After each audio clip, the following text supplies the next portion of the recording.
Order! Order! You are an incorrigible delinquent at times. Behave yourself, man!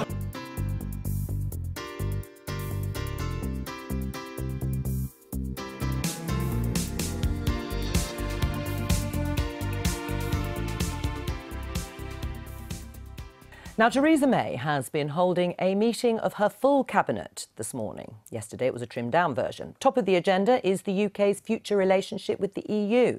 The first time the whole cabinet together has given the issue formal consideration.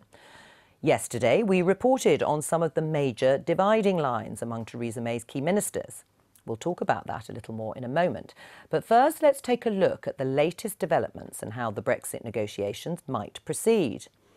Theresa May says her government will aim high in the next stage of the negotiations. She wants a bespoke and ambitious trade deal with the EU after Brexit. But the EU's chief negotiator, Michel Barnier, has been playing down the idea of a bespoke deal.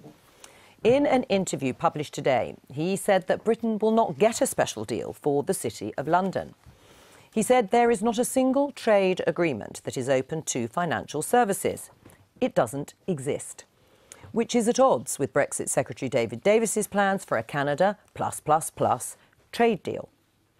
Or in plain speaking, a tariff-free area between the UK and the EU which explicitly includes financial services.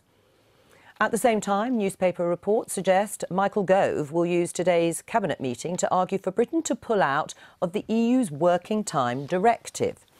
Now, the directive restricts the working week to 48 hours, and Michael Gove and others think scrapping it would allow British workers to top up their pay. But other cabinet members believe scrapping the directive would weaken employment rights. Well, let's talk to our correspondent Ben Wright, who's in Downing Street, where the cabinet has been meeting this morning.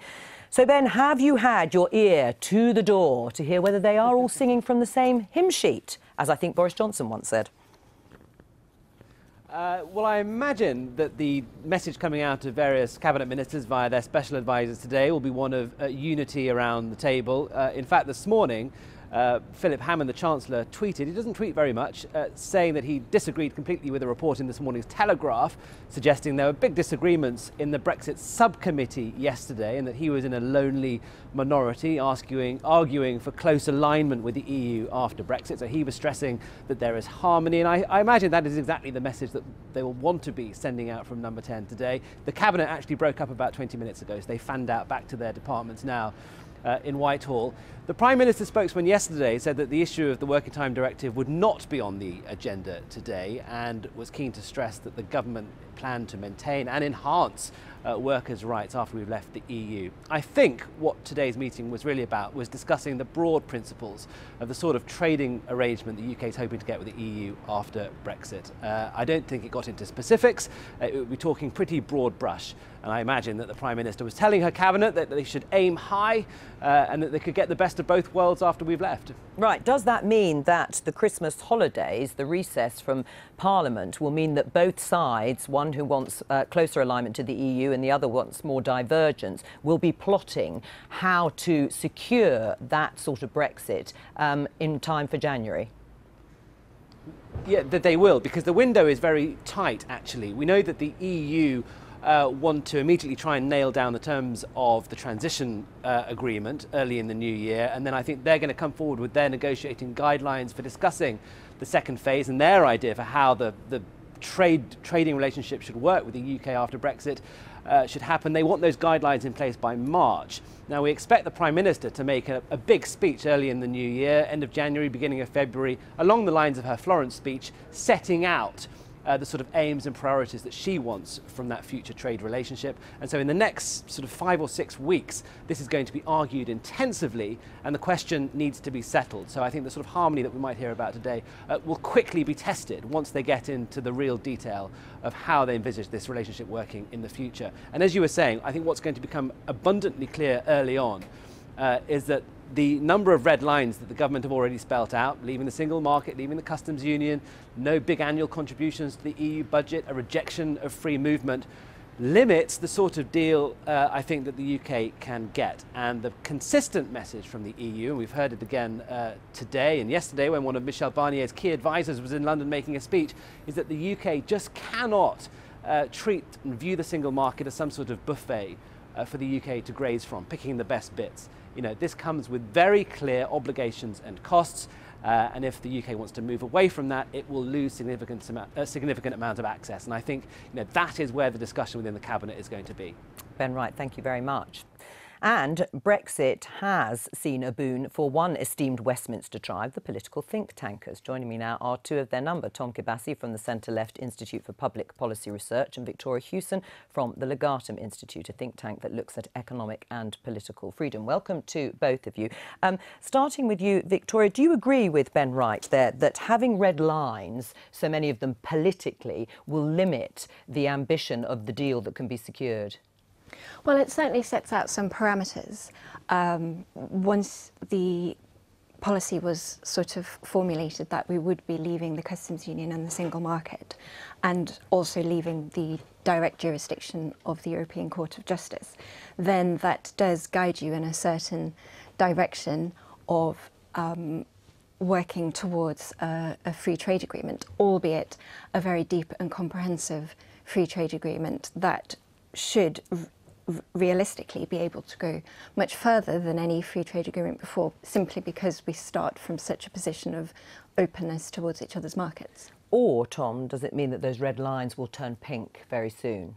Well, I think what we saw in the withdrawal agreement was the government was prepared to compromise on its red lines. So having told the EU they could go whistle about the divorce bill, having resisted the role of the European Court in the protection of citizens' rights, the government basically caved on every single one of its red lines in the withdrawal agreement. So I think there's no reason to think that they wouldn't cave on their red lines in this next phase of the negotiations. Right, but Victoria, you want full divergence from the EU. You are happy to some extent with what has been set out publicly by Theresa May. What would that look like for our viewers?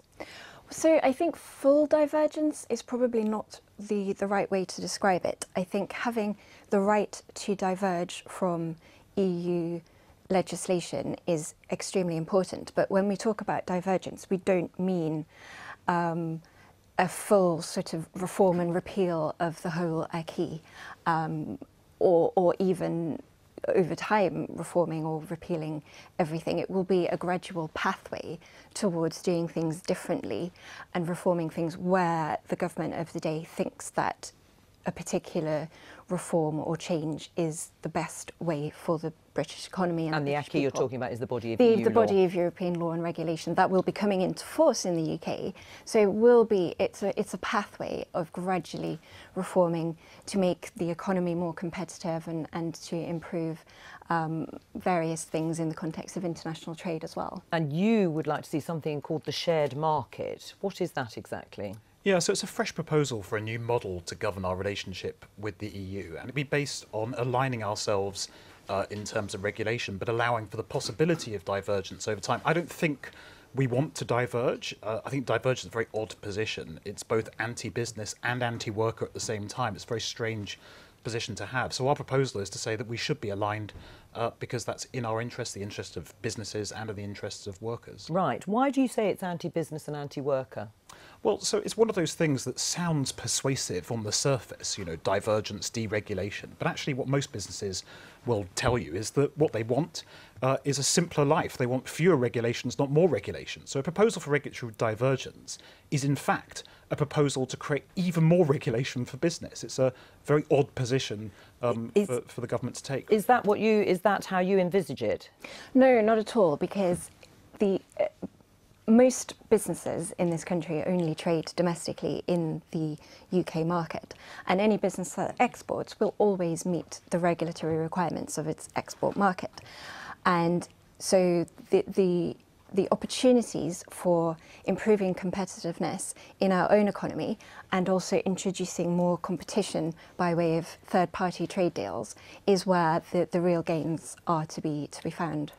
Well, think of that from the perspective of a business operating in the UK. It's going to have to deal with one set of regulations at home and then yet another set of regulations to trade into the single market. I mean, this just makes no sense at all. It's bizarre. Right. I mean, bizarre, says Tim, obviously, Tom, I should say, who doesn't agree with your vision. But is it also bizarre in terms of deregulation for workers' rights? Is that the risk there too, to employees who may fear that your vision is actually talking about rowing back on some of the rights that have been gained? I must say workers' rights and employment legislation isn't on my list of areas where I would like to see divergence occur at all. But ultimately, that will be a question for the government of the day. And any government that does seek to make changes in this respect will be judged at the ballot box. Right. I mean, Matthew, the thing is, if we can't have as good a deal as some people would see it, probably Tom sees it, that we have now with the EU, and you would also like to replicate that sort of relationship,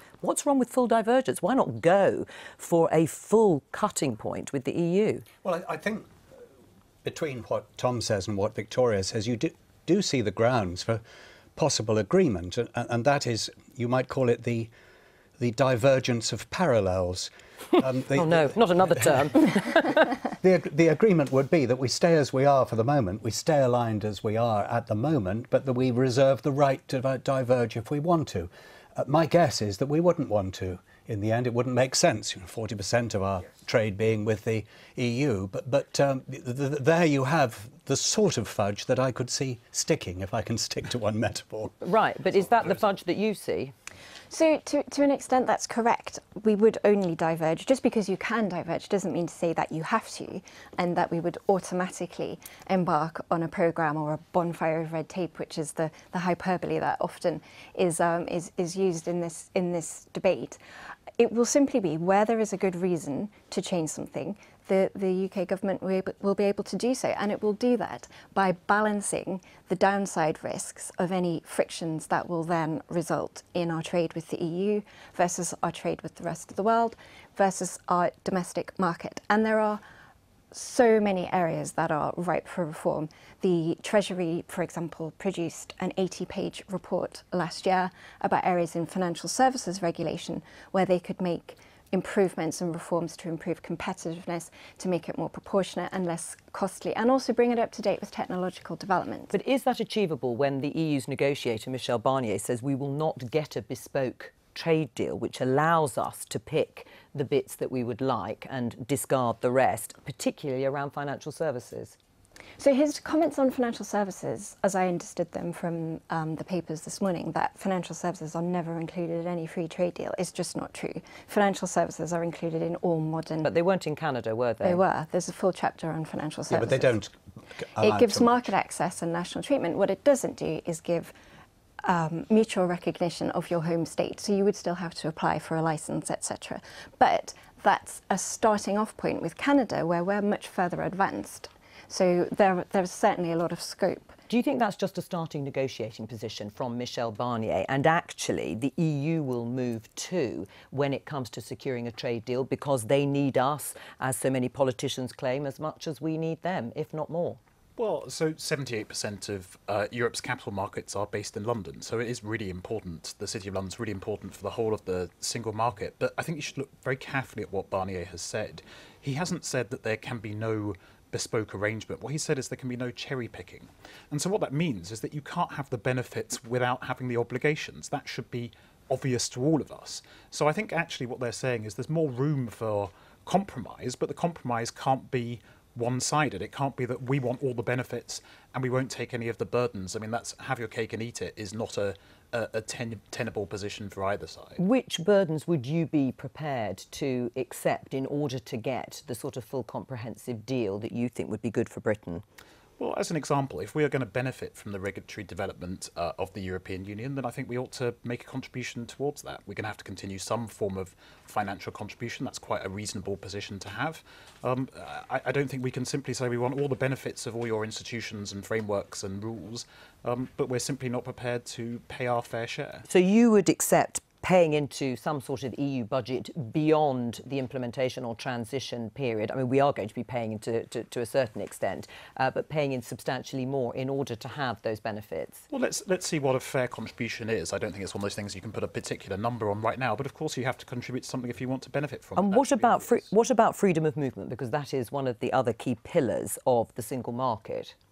Yeah, I mean, I find the rhetoric about the indivisibility of the four freedoms to be slightly ridiculous. I mean, it's not the Holy Trinity. The EU says it is. Well, and actually they've compromised on freedom of movement in the past. So they've compromised with Liechtenstein in terms of the number of people going into Liechtenstein. They've compromised in Switzerland by saying in certain sectors where there's high unemployment, Swiss job seekers get preferential job applications. And of course, the deep and comprehensive free trade agreement with Ukraine opens up access to the single market for Ukraine without requiring freedom of movement. So they're clearly prepared to compromise because they have in the past. Right, the new sense of optimism that Theresa May says she's aiming high. Do you share it? No, she's found another cul-de-sac to go up, and so she maintains an impression of movement. Although she's got agreement on phase one, of course. Sort of, yes. You know, by saying that we'll stay essentially in the single market and the customs union until we can think of a way of not having a hard border in Northern Ireland. But she's keeping afloat, and in politics, keeping afloat is often the first thing that you have to do. Right. I mean, in terms of what will fly with those who voted leave, Victoria, do you think there would be an acceptance around continuing to pay into EU budgets if there was a good enough deal at the end of it? I think that would be fine. I think, as Sam has suggested, if you wish to continue to participate in a particular programme, then it's perfectly reasonable to pay a cost towards that. And there will be several agencies where actually it will be of reciprocal benefit because the UK has contributed, you know, greatly to, for example, financial services regulatory bodies, where it will be very useful for the EU as well to continue having access to our resources. Well, we've got a few more months to discuss this, of course. Tom and Victoria, thank you very much. Thank you.